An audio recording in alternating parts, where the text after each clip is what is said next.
Welcome to the Golden State Media Concepts College Football Podcast, your ticket to all things college football. Are you looking to get your college football fix? Looking to get the latest news on your favorite school's team? Join us as we talk college football from the national championship to college rivalries to bowl games to the Heisman Trophy to which conference is the best. We've got you covered for the Big Ten, SEC, Big 12, Pac-12, ACC, and everything in between.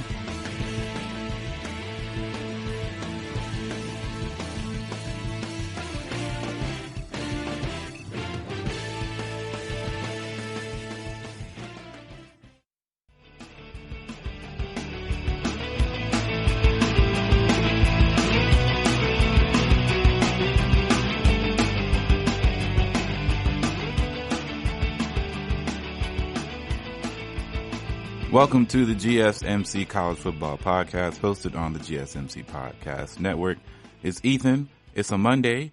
You already know what time it is, man. We're about to get it in, and we have a couple segments that I hope will help bring a certain level of normality back into your life. You know, for me, it's been a challenging time. You know, a lot of bad things happening in the world, man. You know, rest in peace to Chadwick Boseman, man. He had such an influential piece in me becoming a young adult. And I know for many children, kids, people who are Black African American, they saw him as somebody who was really pushing a movement and pushing the culture forward through, you know, the art of film.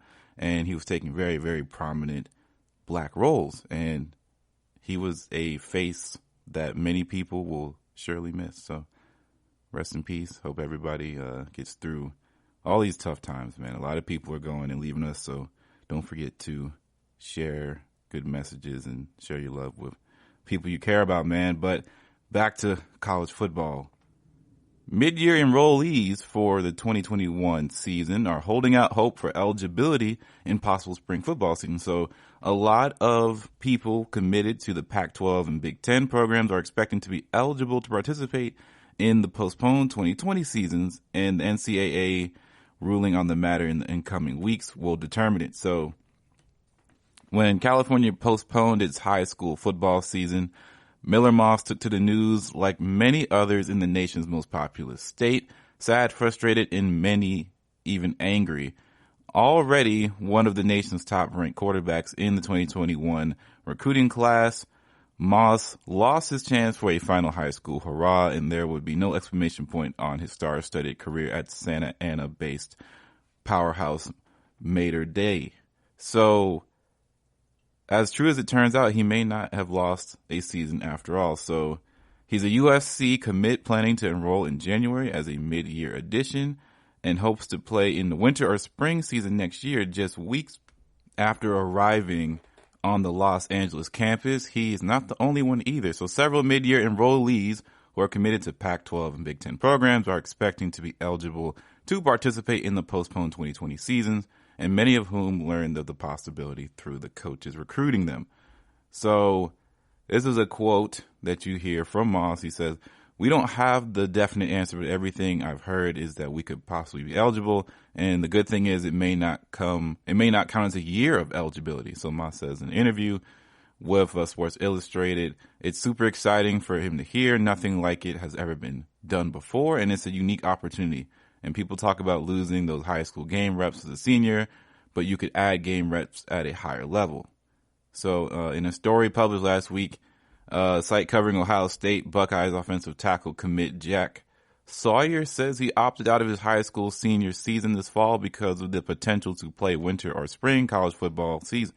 And he told 11warriors.com that OSU coach Ryan Day is pushing hard for NCAA leaders to grant eligibility to mid-year enrollees, and that they're all just hoping and praying that they're able to let people play. The NCAA might dash those hopes, and the buzz around the issue has reached one of the highest ruling-making committees in NCAA Division I. The Football Oversight Committee explored the situation last week and plans to further examine it during the meeting next week. And this is from the West Virginia Athletic Director Shane Leons. So, he's the chair of the Oversight Committee. He personally believes that mid-year arrivals should not be eligible to play winter or spring season, but he's not certain what course the committee will choose. And there's a strong opposition, especially from those schools still planning to play in the fall. Against such an unprecedented ruling, it creates an imbalance among 10 FBS conferences and the 6 still working toward a fall season, and 4 planning to play a season starting in January and March.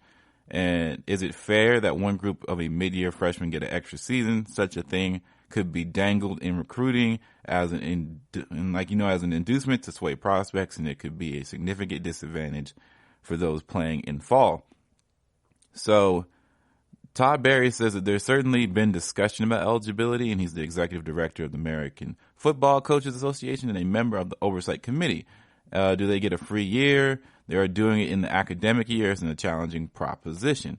So at the center of the issue is the NCAA's ruling last week to grant fall sport athletes an extra year of eligibility, no matter if they play in 2020 or 2021 academic year or not. So a mid-year enrollee is technically a fall sport athlete, or is he?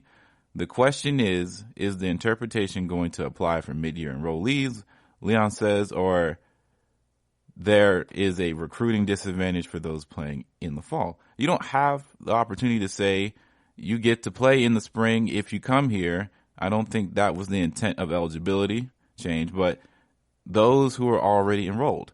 Normally, a mid-year enrollees can participate in bowl or college football playoff practices in December and January, but are not eligible to play in games. Enrolling in the mid-year is a hot trend across college football landscape. Some programs enroll in January upwards to 10 members of their signing class, and the move provides freshmen extra 5 months to adjust to college life before games begin, giving them an opportunity to train with the new team in winter workouts and spring practice. Now there's a chance that they can play a game within a month of their arrival on campus, and that brings it with more issues. And while Moss's high school senior season is canceled, other states are attempting to play high school ball this year. If a mid-year enrollee is eligible for a spring season, the player could convincingly participate in 3 seasons of college football in a single year. Fall 20 in high school, spring 21, fall 21 in college. So that raises serious safety and health concerns. The mid-year freshman and junior college transfers face another hurdle playing a spring season. Time. The normal path for an incoming college player begins with the arrival on campus in early June or even in the mid-year January, and that's at least 3 months of time before the season opener, and at most 8 months. David Morris, a quarterback coach and founder of the mobile-based quarterback country, has experience in playing a football season just after 1 month of training on campus. He played in the days before summer training became a mainstay in college game. A walk-on freshman quarterback at Ole Miss in 1998. He spent just a few weeks on campus before playing in the Rebels season opener. And he says that I was definitely overwhelmed with the playbook, and there was so much install. And the amount of football you learn in the first fall is mind-blowing. You're running inside zone to the shade, and you don't know what shade is. And he remember it was a lot. Back in California, Moss is hopeful to play in spring, but he knows in a COVID-19 world that virtually everything is unpredictable and changeable, even after NCAA rules on the matter. And that could come next week or the next. Lyon said the oversight would need to make a recommendation to the D1 Council, in which meets September 16th. And meanwhile, Moss believes mid-year enrollees will have a better chance granted immediate eligibility if all other conferences play in the spring. For now, it's not happening, and keyword for now. So, with that said, what I think about that, I think that it all comes down to what the Division I Council thinks about it. If they feel like the advantage in recruiting isn't going to be as bad as it might be for certain places, it could be something that could be done to help out a lot of these high school kids. Like, of course, there's going to be some sort of advantage in recruiting, right? There's always an advantage in recruiting, and every recruiter knows that you try to get every little thing that you can possibly think of to go your way, so that way you can bring in, more 5-star athletes, more 4-star athletes, more guys who can help you win at your program, and just help you get the big dollars and help you get promoted and, get inside, the legacy stuff. Everybody knows how hard it is to recruit in college football, especially in Division I and in competitive conferences. Like the SEC is a recruiting monster. So if you're going to the SEC, you have to know how to recruit in the Southeastern Conference. If you're going to the Big Ten, you have to know how to recruit for Big Ten type of players, for guys who know what the Big Ten is like. And you got to know what geographically what your area's cultures are and how people live, because you could mess around and screw up your recruiting track because you don't know just how people's parents are, let alone the kids. A lot of these parents tell kids where to go and have more input on where a kid is going to play football for his next 3 to 4 years on campus.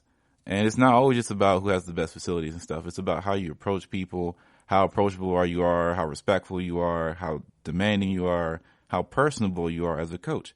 So recruiting is such an art form, but also, just like in anything, like it's just a lot like sports. You will find any way to win at what you have to do. So this potential rule change and temporary quick bump in, recruiting could be a really, really advantageous spot for a lot of guys. And it may be something that can push the opposite side of this whole playing in the fall season thing. Because if the fall season starts to look really bad as far as leading up before the first few games, and this ends up becoming an option, I think some people might opt out and decide to do that and not lose in the recruiting race rather than try and not, essentially. I feel like everybody at this point are thinking about just how long can we last in this college football season. And that's fans. I'm sure that's ADs. I'm sure that's players. Like, a lot of the stuff going on around the country is still really raw and really disappointing. The numbers are still pretty raw. Amidst everything else, is like 2020 as a year has been so crazy to where we forget that coronavirus should be still the biggest story in the world, and it's not half the time. There's something always taking our attention. We're always taken aback by something else. Something else is always coming, right? And like, we just had a really, really bad hurricane in the South that took over, and then just automatically afterwards, the NBA, goes on strike. Then the world basically starts protesting once again, sports world that is, starts protesting games because of another, police brutality, another case of the police mishandling another incident. And people were glued to the television for that. And then not even a few days later, of course, we have our friend Chaswick pass away. Coronavirus is still out there. So we forget that all these stories from last week, like, let's remember last week, all these stories about college campuses, people coming back to school, people coming back with loads of cases. Notre Dame just lifted their online class only restrictions. So I think they're about to start letting people back on campus and going back to on campus learning to a certain extent. And we'll have to see how that goes for them. As far as I know, UNC is still operating on making this pseudo bubble for their college atmosphere and for their athletes in the fall. So everybody's trying to do something. Everybody's waiting to see what the next thing is going to happen. And honestly, every week has been some sort of shock factor, emotional roller coaster, big news breaking stuff that honestly you never would have thought would have happened. And that's the crazy nature of where we live in during a college football season that honestly is running out of time. And I don't mean running out of time as in starting. I mean as in running out of time as to showing not only people around the college football world, but everybody else who is going to berate the NCAA, who's going to really, really, really look at this whole process, this whole world of college football in a microscope if this thing blows up, because this is no longer athletes who are getting paid. These are kids. These are guys going to college. These are students. And if things go sour and things go bad, I can't imagine what the backlash would be.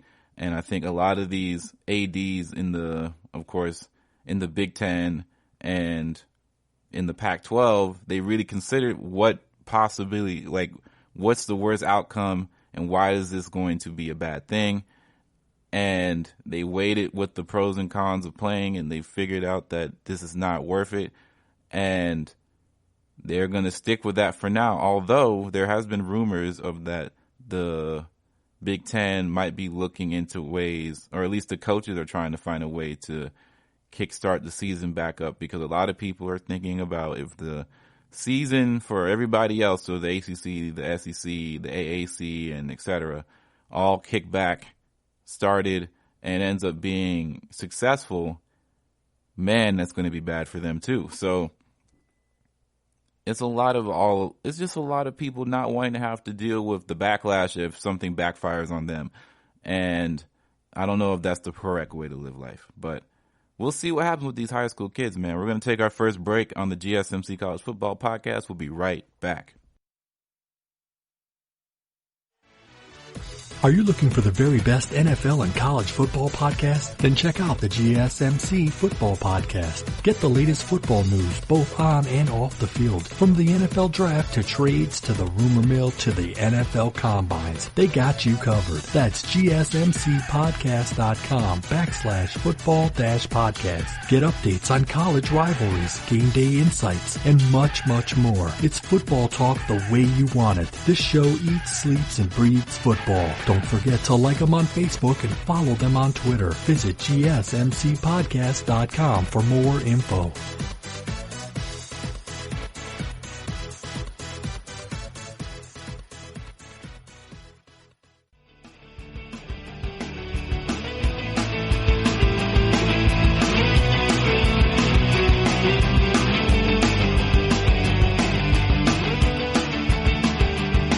GSMC College Football Nation, we're back, and we're about to get involved with who are the new top 16 in the AP poll during the coronavirus. So, as we all know, two conferences have backed out in the Power 5. The Big Ten and the Pac-12 are not playing, as far as we know, this season, unless something else comes up in the near future, but I don't think that will happen by the time this podcast comes out. So, yeah, we have only 4 out of the top 10 conferences in the United States for college football basically playing a schedule, and now we have to change our top 25. So, the Associated Press released the preseason college top 25 poll last Monday, and it's a kind of a mess. So 9 teams are ranked that are not playing college football this fall, and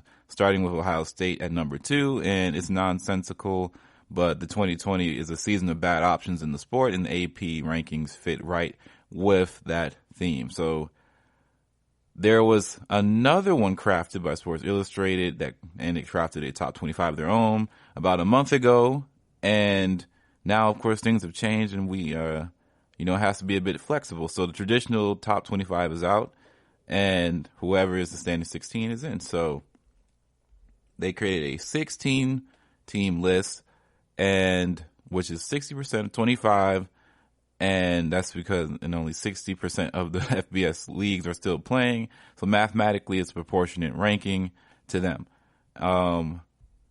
So since the college football playoff is still persisting and it's having a newly announced rankings show scheduled starting November 17th and December 20th, Selection Sunday, it should probably persist alongside them until further notice. It's all strange and unsatisfying, but for now, it's the saying that our words we live by, you rank them and you got them. So, number 1 they have is Clemson. So, last time we saw Trevor Lawrence in a game uniform, he was sinking into a locker room chair in the Mercedes-Benz Superdome after his worst performance as a Tiger. Previously unbeaten as a collegian, the sophomore quarterback had been dramatically outplayed by LSU's Joe Burrow in the 42-25 loss in the college football championship game. It sucked for Trevor Lawrence. Of course, he said that after recording a career-low 101.8 passer rating. But that defeat will prove to be a one-time experience for a player many predict to be the number one pick in the next NFL draft. Trevor Lawrence is back with plenty of elite company, including senior Travis Etienne, the leading rusher in school history, and senior receiver Amari Rodgers. The entire defensive line returns, and it welcomes Rivals.com number one recruit, 6'5", 290-pound tackle Brian Brees, the centerpiece of the nation's top recruiting class.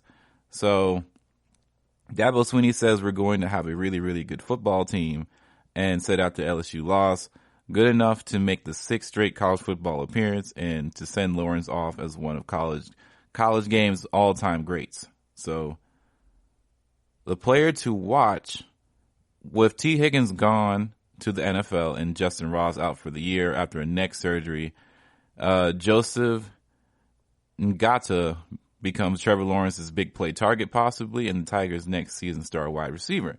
He's big, 6'3", 215, and fast, and he drew raves all fall camp last year and showed flashes as a freshman. Number 2 on this list is Alabama, so plenty of teams would accept an 11-2 record, a circus or a Citrus Bowl bid, and a second place finish in the country's most difficult division, the SEC West. Not Alabama, though. Last year, the Crimson Tide had arguably their worst season since 2013, and that means it's time for a rebound. With the return of senior back Najee Harris, who scored 20 touchdowns last year, Nick Saban's biggest job will be filling the Hawaii-sized hole left by Tua Tagovailoa leaving for the NFL draft. But the coach has strong options. Mac Jones is junior, who had 4 stars last year and a 68% completion rate, will have to fend off freshman Bryce Young from Pasadena, California, who arrives as the top-rated quarterback of the 2020 recruiting class. Alabama also needs to replenish the ranks at receiver after the departures of Jerry Jeudy and Henry Ruggs, both first-round NFL draft picks. But the Tide still have some of the best wideouts in the country, including senior Devonta Smith, who set a single-season game or school record last year with 274 yards against Ole Miss, and junior Jaden Waddle, who in 2019 led nation in punt returns with 24.4 yards per and caught 6 touchdown passes. A player to watch defensively for Alabama is, well, they have 5 returning starters, but they also get a pair of linebackers who missed last year due to injury. Senior Dylan Moses and grad student Joshua McMillian. So Moses is the heartbeat of the Tide. As a sophomore in 2018, he led the team with 86 tackles and was a finalist for the Butt Kiss Award. So he might be somebody to keep on your radar. Number 3 is Georgia. So with 8 new starters on offense, why are the Bulldogs ranked so high? It's simple. Dominant recruiting under Kirby Smart. All that talent is ready to fill open positions on the offense. Sophomore wide receiver George Pickens tantalized with the Sugar Bowl MVP performance, plus select spots on the experienced defense that allows just 12.6 points per game last season, the fewest by any Georgia team in 39 years. So where the Bulldogs must reinvent themselves is inside the helmet. They experience one spectacular meltdown every season. It came Auburn in 2017 when the undefeated team unraveled in a 40-17 loss. 2018 LSU ended another unbeaten run with a 36-18 thumping. And last year Georgia was 5-0 and a 24-point favorite against a bad South Carolina team that lost 20-17 in Athens, spoiling a shot at the playoffs. Those heartbreakers have prevented Smart from beginning to catch his mentor, Alabama coach Nick Saban, in championship rings. Speaking of which, the two are scheduled to meet in Tuscaloosa on October 17th, and Smart's third attempt at beating Saban after 2 agonizing losses, one of them, of course, in the big dance. A player to watch, welcome to the latest edition of quarterback drama in Athens. So after Jake Fromm versus Jacob Eason in 2017, Fromm versus Justin Fields in 2018, and Fromm versus the fans who missed Fields in 2019, now Georgia has 2 transfers competing, pro-style junior quarterback JT Daniels from USC and the double threat senior Jamie Newman from Wake Forest. So we'll have to monitor that as a lot of people still try to decide which one is going to be who down here in Georgia for sure. So we're going to have to talk about that as time gets closer to the start. Oklahoma is 4, so it's becoming quite clear who Lincoln Riley's nemesis is, and it's the SEC. A team from that conference has ended his first 3 seasons as Oklahoma's coach, each time in the college football semifinal. Georgia, 2017, Alabama, 2018, LSU, 2019. The Sooners scored an average of 36.7 points in those losses, but surrendered an average of 54. So clearly they are a good defense away from winning it all. The hiring of coordinator Alex Grinch last offseason resulted in a marked improvement. Oklahoma gave up 357 yards per game, down from 443.8. But as the year went on, the defense wore down. With 8 starters back, the unit can perhaps finally prove a worthy complement to the Sooners' high-powered offense. Oklahoma's last 3 starters at quarterback, Baker Mayfield, Kyler Murray, and Jalen Hurts, have earned 2 Heisman trophies and won a second-place finish. Their successor is redshirt freshman Spencer Rattler, who already has Heisman hype despite having attempted just 11 college passes. But expect growing pains, so OU lost 3 of their top 4 wideouts from last year, including first-round pick CeeDee Lamb, and saw running back Kennedy Brooks, 2-time 1,000-yard rusher, opt out of the 2020 season.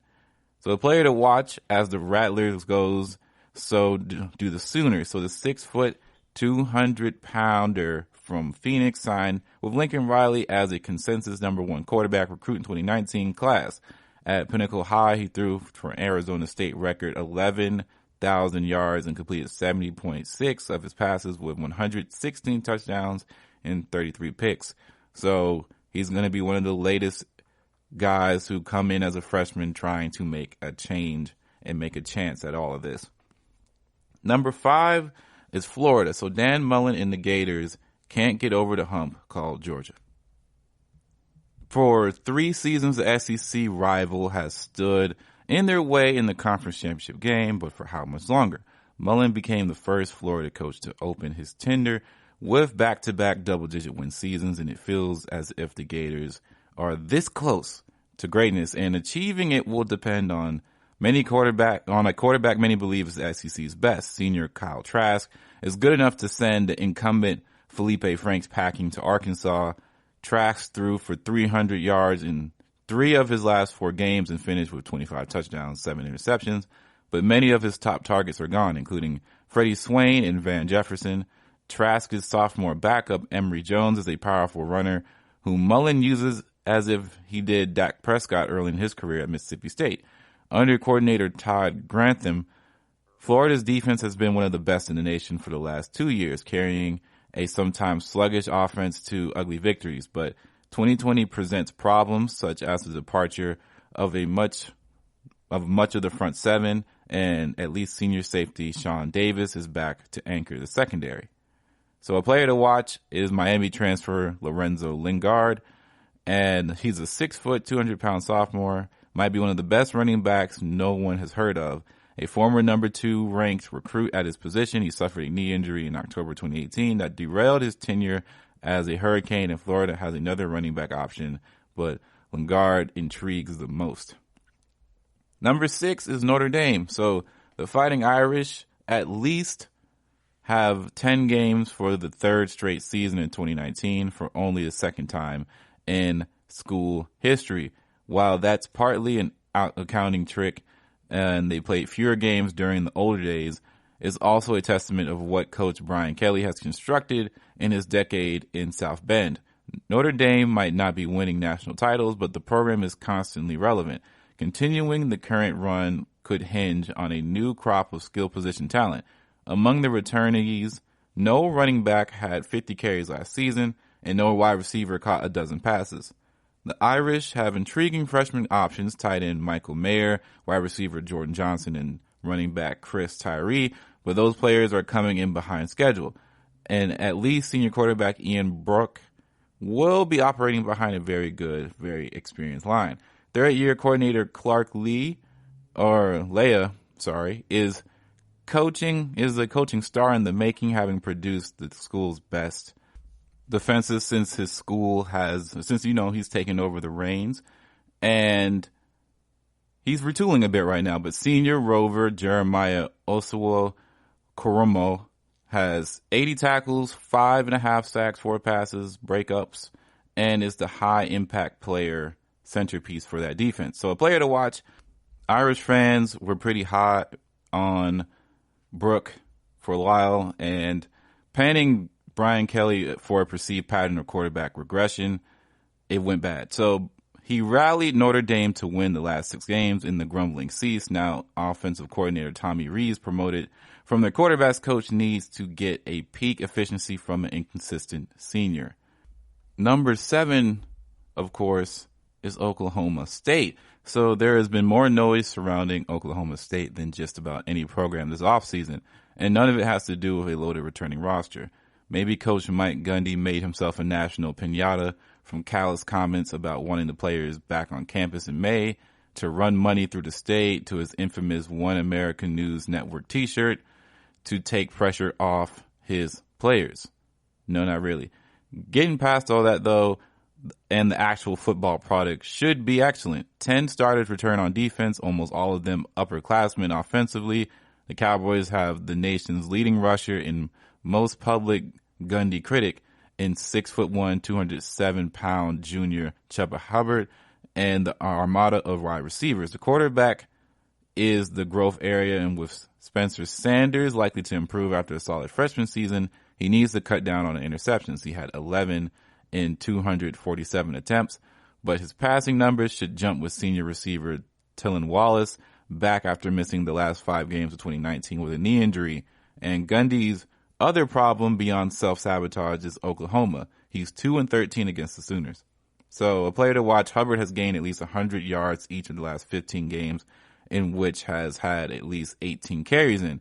He rushed for 2,094 yards and 21 touchdowns last year, which should have earned most recognition or earned more, but challenging his coach politically in June raised his profile, which might actually help his Heisman hopes. All right, so we're going to finish off the rest of the list coming up after this break.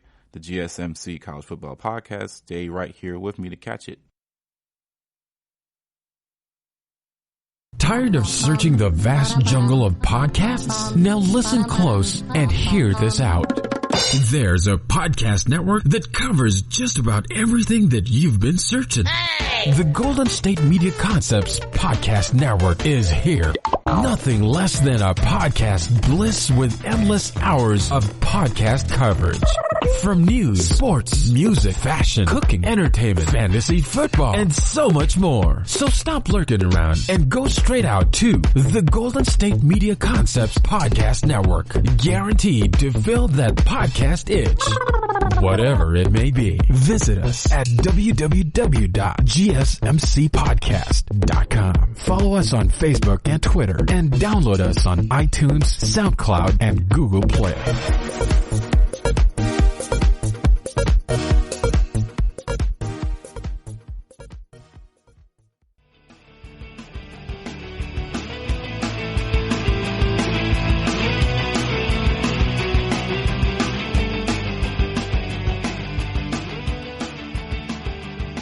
All right, so we're back, GSMC College Football Nation, where we just went over the first 7 of the top 16 in this SI new top 16 preseason college football rankings. As we discussed, it's hard to do 25 when only 60% of the college football conferences are basically playing this year, so you kind of have to make do with what you have.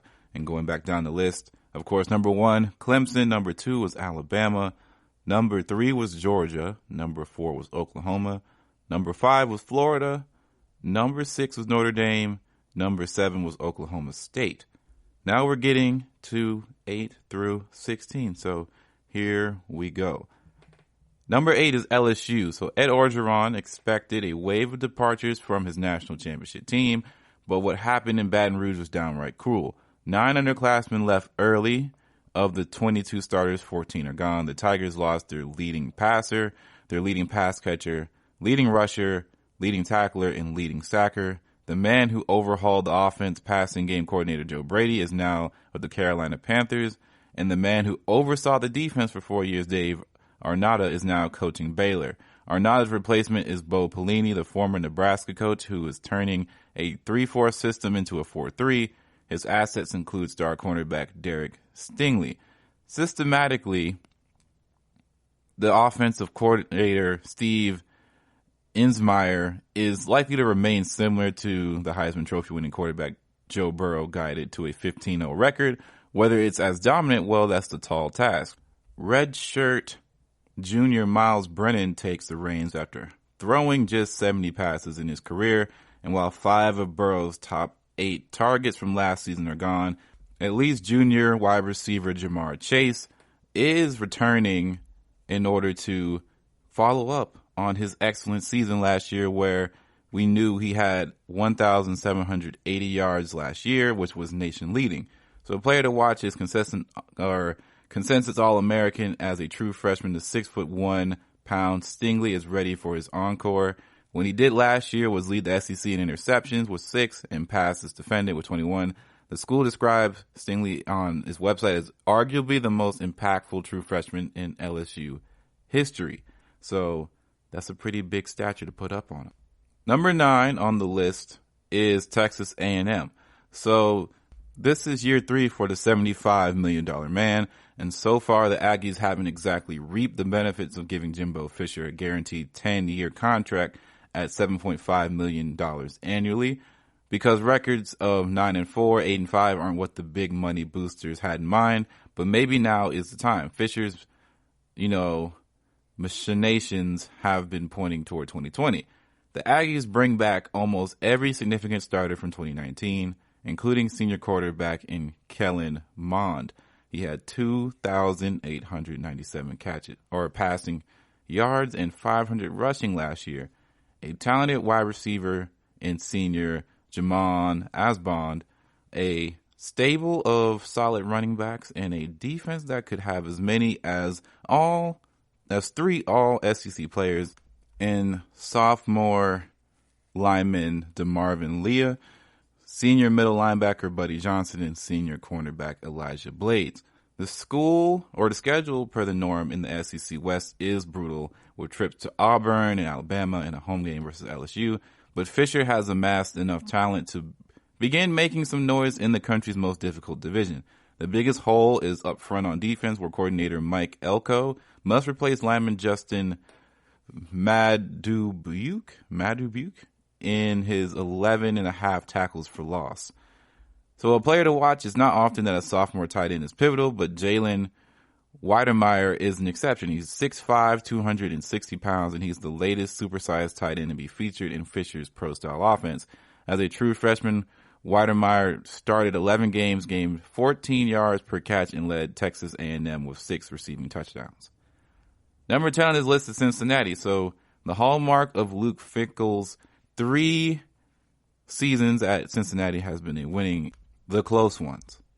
So the Bearcats are 10-3 in their one-score games and piling up 22 victories in the past 2 seasons. Then in February, the program won its biggest close one. Fickell snubbed Michigan State, remember, to keep building at Cincy. And well-regarded defensive coordinator Marcus Freeman turned down an NFL job. With that, this team has in place, plus a regression in UCF and the coaching change in Memphis, the Bearcats are the team to beat in the American Athletic Conference. Junior quarterback Desmond Reader, a 2-year starter, guides the offense, and the defense is loaded. The biggest concern is replacing running back Michael Warren II, who rushed for 2,594 yards in the past 2 seasons and iced some of those nail-biters with clock-killing runs. Senior Jared Dokes, 1,000 career rushing yards as a backup, will now carry the load. The only AAC team to beat Cincinnati last year was Memphis, which did it twice, both times in Memphis. This year, the Tigers must come to Napert Stadium, where the Bearcats have a 13-game winning streak. So a player to watch is free safety James Wiggins, and was a hitter and a ball hawk in 2018. He racked up 54 tackles and 4 picks. The 6', 200-pound senior missed last season as tearing his ACL days before the opener, and he returns to lead a secondary that will be the strongest unit on either side of the ball. Number 11 on this list is Texas. So it's been 11 years since the Longhorns' last Big 12 title. 11 years. Quarterback Sam Ehlinger proclamation of "We're back" during the post-game TV interview following the 2018 Sugar victory over Georgia was followed by an 8-5 season in which Texas struggled to defeat Kansas, lost to Iowa State, and got beaten by 10 by TCU, so pretty big ouch there. Ehlinger's decision to return to Austin for his senior season revived talk of the Longhorns championship, and there's a reason for hope. Last year, Texas struggled with injuries at running back and defensive back, but both groups head into 2020 healthy with experience and talent. Fourth-year coach Tom Herman has said that he expects five-star freshman running back Bijan Robinson to play this season. The defense will no doubt look different. Coordinator Todd Orlando was replaced with former Rutgers coach Chris Ash, who is converting a 3-4 scheme into a 4-3. Ash has a weak spot to address at linebacker, while Herman now must figure out how to replace one of the best receiving duos in school history in Colin Johnson and Devin Duvernay, and a combined 346 career catches for 5,094 yards.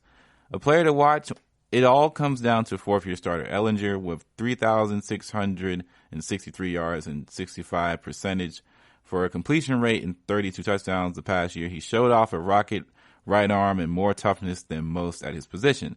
Despite playing through a rib injury in 2019, he ran for 663 yards and 7 touchdowns. Number 12 is Auburn. So Bo Nix's career started with a bang last year and ended on a whimper.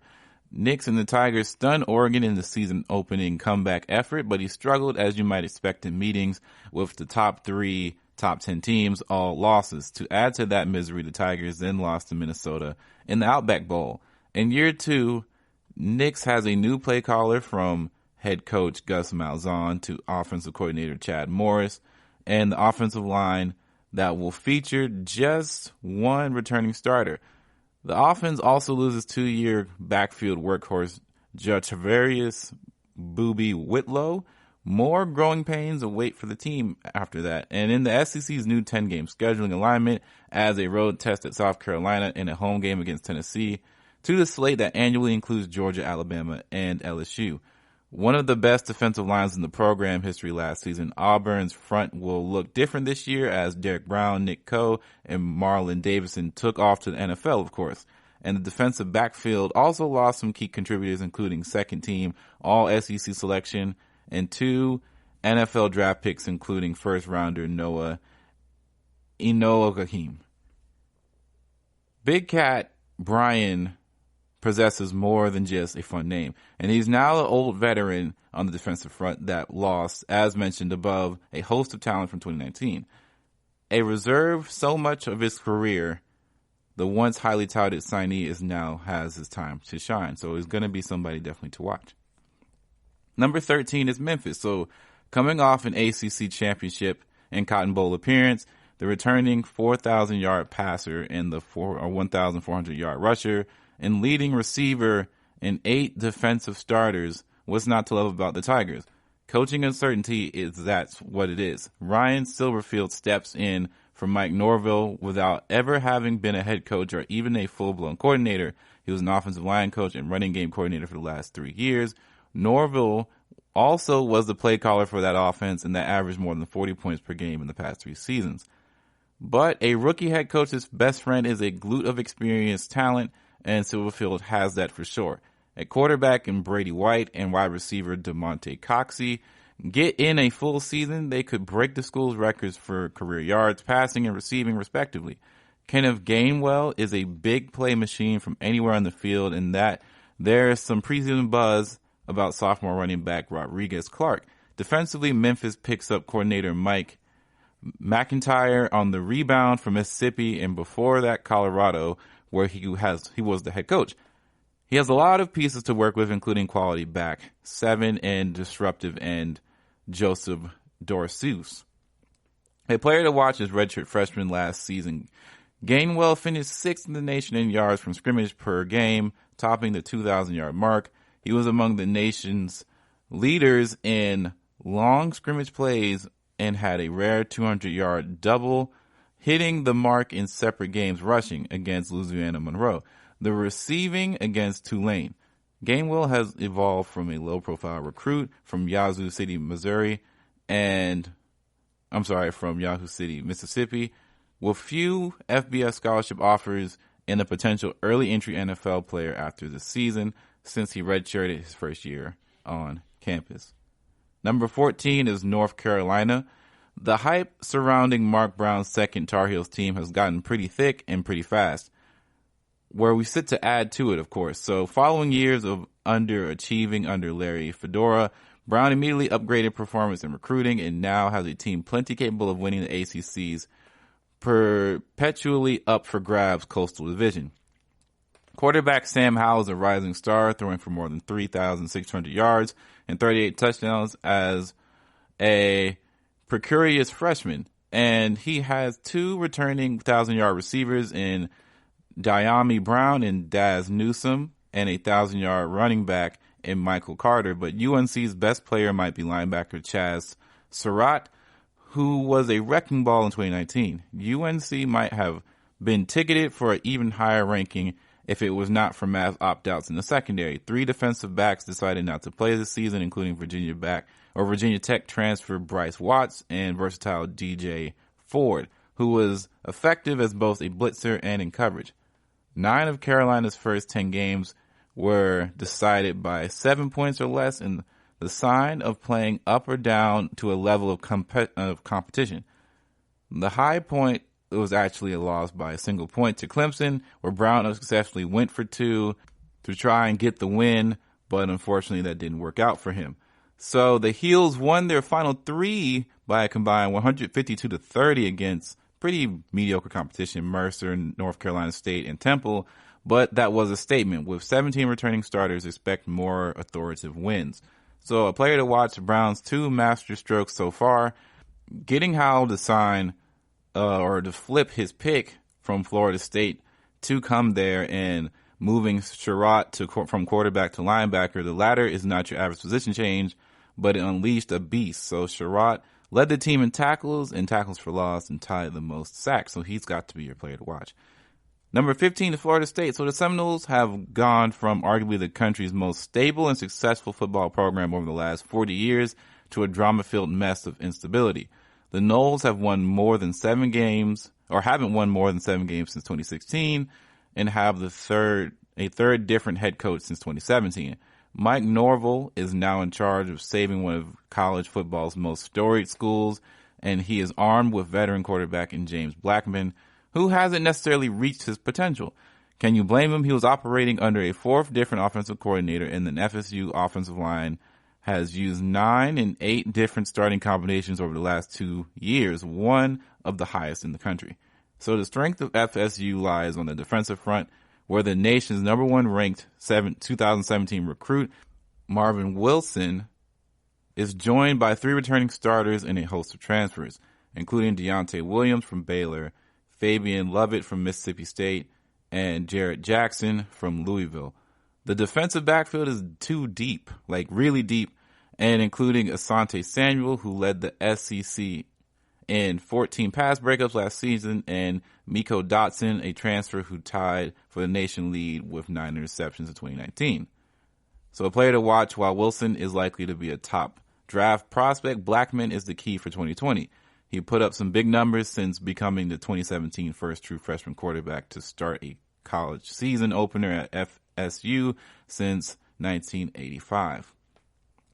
And last is Appalachian State at 16. So with a 24-3 record the past 2 seasons and 5 bowl wins in the last 5 years, the program has been built solidly enough to survive coaching turnover. But 3 head coaches in 3 years is a lot. Shane Clark succeeds Ellie Dinkerwitz, and who succeeded Scott Scanderfield. And the good news is that Clark Bridges, he both regimes have been an offensive line coach at Appalachian since 2016. The bad news is that he's never been a head coach. Despite losing 3rd round NFL draft pick running back Darrington Evans, the best offense in the Sun Belt should keep going on strong. So Marcus Williams Jr. steps into the starting role at running back after 3 straight seasons with at least 500 rushing yards. Quarterback Zach Thomas returns for his 3rd year as a starter, and he has 3 wideouts who have at least 598 receiving yards last year back as well. and they're operating behind a veteran offensive line that is relatively light and agile. The Mountaineers have big holes to fill defensively and run support, where senior linebackers Jordan Fair, Akeem Davis-Gaither, and Noah Cook combined to make 286 tackles in 2019, and safety Josh Thomas added 72 more. But they return what might be the league's top overall player in junior quarterback Shane Jolly. A player to watch, was lightly recruited out of Stone Mountain, Georgia, but has turned to be a budding star in Appalachian State. Last year, he returned 2 of his 5 interceptions for touchdowns. The Pro Football Focus graded him on par with Stingley Jr. as the top 2 pass defenders in the nation at their position. Jolly is just trying to keep up with his family members. His father played football in Middle Tennessee State, brother ran track at Georgia, and his sister played soccer at Alabama. So there you have it. That is your top 16. We're going to take our final break here and come back finishing out the podcast. Stay tuned. Are you looking for help for your fantasy football team? Check out the GSMC Fantasy Football Podcast. Get today's best advice on who to start, who to sit, even who you should draft. From sleeper picks to red hot lineups, they got it all covered for you. That's gsmcpodcast.com/fantasy-football-podcast. We'll cover traditional leagues, dynasty, PPR, even IDP leagues. When you need fantasy help, there's just one show to hit up. Don't forget to like them on Facebook and follow them on Twitter. Visit gsmcpodcast.com for more info.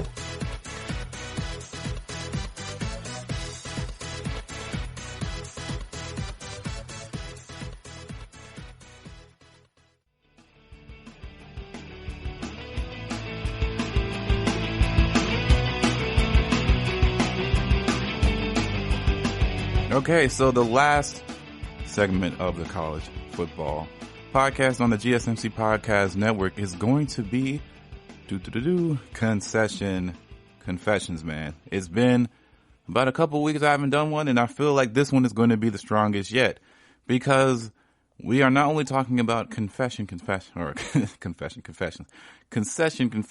to be talking things that can be done at the home. So I know that concession confessions typically revolves around the idea of concession food, but we got to remember sometimes people don't eat in the stadium. Sometimes people eat at the tailgates. Some people whole lives revolve around tailgating every Saturday, every Sunday, and watching the TV outside at the tailgate with all the grills and the grill masters and all their family and friends, and that's how they meet up every week.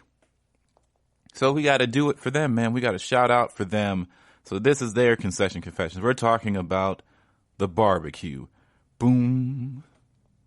Listen, barbecue, especially in the South where I'm from, is paramount. This summer has been so dreadful because the barbecue season was basically halted like everything else, and we didn't really get to enjoy it too much. 4th of July was stalled. Memorial Day, stalled. People have barbecues just to do it. You don't need an excuse to barbecue at all in the South. You could give them an extra day off from work. Like, hey, man, I'm off work. I'm about to go barbecue this grill up, man. I'm about to go do this thing. I got some chicken. I got some leg quarters. I got some fish. Some people, people grill their fish off the grill. People do so many things. It doesn't matter. You give them a piece of meat, they're going to put it on the grill. You got to love it here, man. It's one of my favorite things about being from the South is that barbecue season is literally like a holiday every weekend. Everybody's grilling out. Everybody's having a good time. The grill masters are wearing the sandals and wearing the dad's hat. Shout out to Spice Adams. It's a real thing. All right. So barbecues, what do they need for me, concession confession wise, to be legitimate? Number one, the sides have to be traditional and on point. What do I mean? I don't want any weird, I don't need things that you find during like a holiday. Typically, like, we don't need any Thanksgiving type food. We don't need anything like really, really heavy traditional. Like, I don't need mac and cheese. You can save that. Don't need that. I don't really need baked goods either. I'm looking for something meaty. I'm looking for something that can be shared and something that can be devoured. Now, granted, of course, I know not everybody eats meat. So you can definitely grill vegetables. You can definitely grill tofu on the grill. I've had different many different things. And if you're pescatarian, definitely can do some fish. And I would highly encourage it too. So having grilled leeks, and you can do so many different things on a grill. It's just one of the most versatile methods of cooking out there, for sure. You know, some people get out there on the smoker, but I better not see a smoker out there next to you by your pickup truck. I don't want to see a smoker. That's going to take too long, and you should have prepared earlier. But, man, when people start pulling out the barbecue chicken, now let's break this down, right? Let's go to sides first, and then we'll move to like the nitty gritty. Baked beans are basically promised. They need to be promised to be brought for me, because I don't eat them much too often. I used to eat them quite a lot in my youth, but as we all know, baked beans are just sugar beans, and you can't have sugar beans all the time, but they are just so darn delectable that it's so hard to avoid them. And at a barbecue, why not, man? Barbecue beans, baked beans, they got to be there, man. I need them. Some people like them a little bit sweeter than others. Some people like them the big dark brown sugar barbecue baked beans. Some people like to make it homemade, but most traditionally, you know, we get it from the can, and that's all right too. Like, that is what it is. Now, that's when things get creative, is when you start putting, you know, sausages, or some people cut up hot dogs, of course, like Franken beans. That's where that comes from. And others even do like bacon or other sort of crazy stuff with the baked beans. And I'm okay with all of it, honestly. If you're going to put meat in your beans, go ahead. It is what it is. I know what I'm getting into. Baked beans, Franken beans, pork and beans, I'm here for it. We need it, and I am very thankful to have it. You got to have some sort of greens next to you, because it's just a good balance, right? I believe that, you know, some green bean or maybe even collard greens, it depends on how you make it. Like, some people do the collard greens with the ham hocks in it, and that's some real throwback stuff. I used to work at a restaurant, story time with E here. I used to work at a restaurant at a barbecue place. They did it Memphis style, so dry rub, sauce you could put on the side. But the dry rub was good enough to eat off the bone. Their food was really, really good. And they used to do their green beans with ham hocks. Now, they had collards, but their green beans had ham hocks in it, and I used to have to dig in that pot and pull the meat off the bone. And it was a very satisfying process. It was one of it wasn't top 5, but it was definitely top 8 best things to do at that job, for sure. It was really, really fun. I guess it was satisfying, rather, to start picking off meat off the bone and putting it back into the green beans. And it was really cool. So I'm a fan of putting meat in your greens too. Now, this is not me putting meat in everything, and I don't always want it at the same time at all times. Like, I'm not going to eat meat-filled baked beans. I'm going to eat meat-filled green beans at the same time, or collards. That's a little bit strange. Too much meat. But, you know, I might mix and match. So the next essential has to be potato salad. And I grew into potato salad over the years. I admittedly did not start eating eggs at all, any egg product for real, until 2017. I used to avoid eggs like the plague. The same thing with peanut butter until 2015. I just didn't like it, and I felt like it made my stomach hurt. Peanut butter, I just thought I was allergic to it because everybody else was allergic to peanut butter. I just was like, it doesn't taste good. I might be allergic to it. It was a very irrational kid decision. I missed out on so many peanut butter and jelly sandwich lifestyle choices that I wholeheartedly regret. One of my biggest regrets in life was banning peanut butter from my life for about 14 years. Worst decision I could have done for myself, probably. But besides that, eggs legitimately made my stomach flip-flop for a long time. They still do from time to time. But you got to do a lot of seasoning. You got to mask it up. You got to scramble it. But I've gotten better as I've been able to consume eggs more often. And I know they're a good source of protein, so I tried to eat that when I was trying to be on my most healthy lifestyles and changing my eating habits. I started incorporating more eggs and just decided to stick with it and see what happens. And potato salad ended up becoming something that I tried more often because before I wasn't too concerned about the egg thing anymore and the taste wasn't that bad. And boy, potato salad next to the baked beans, and some people don't like their food touching. I don't care, and I feel like it aids everything involved with it. Potato salad and baked beans are chef kiss. Chef's kiss right there. It needs to be done.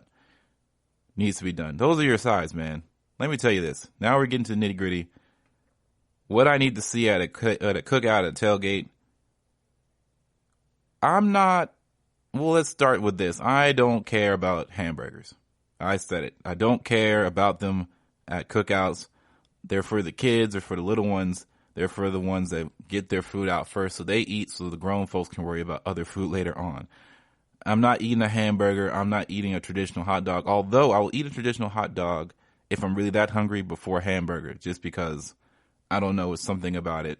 I don't mind it. One-hand foods are always superior to me than something that takes too much effort from my fingertips that doesn't involve a fork. So I'm rolling with the hot dog before the hamburger. The hamburger I wouldn't even really go for. And after that, I have to say, I'd rather even not see hot dogs if, in fact, sausage is on the menu or bratwurst. A sausage on the grill, a bratwurst on the grill. Oh, man. Put that in a bun. It's a different experience. You'll never eat a regular hot dog again. You'll never eat a Frank that says ballpark hot dog again. You'll never do it because you realize what you've been missing out on for the better portion of your barbecue lifestyle, your barbecue life, your existence. Putting a bratwurst or putting a sausage in your bun or just having one full length, a good length is going to change your mindset on how barbecue is supposed to taste. Seasoned properly, you put a nice little brushing of your either homemade or store-bought barbecue sauce and you let that thing glisten, you let that thing really, really cook inside, and you might even get a little bursting action there. And that's when you know it's about to go down. A little bit charred on there. You want a little bit of burnt marks to showcase that little presentation, if you will. It's going to be bananas. Fire. You put a little bit of spicy mustard on there, you're good to go. I'm not a big ketchup guy. I feel like ketchup is overrated.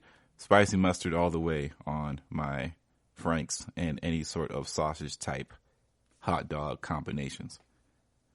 Then we got to get into, of course, the chicken, and then some people do pork chops and other things like that. I'm a big leg quarter guy. I think leg quarters are good because, you can pick them up kind of cheap. And I like dark meat sometimes, man. It's really good. I'm not always the biggest fan of drumsticks. I'm not always the biggest fan of chicken breast. I feel like leg quarters can be really, really versatile. And you can you can chop them up. You can help distribute things. It does the soul well. Some people like to get a little bit razzle-dazzle and start bringing out the kebabs. Me, I'm not the big kebab guy. I'll eat them. I just feel like you got to cut up meat. You got to cut up the bell peppers. Now, I like roasting peppers. I like having peppers roasted. I like roasted vegetables. Now, some people bring out the corn.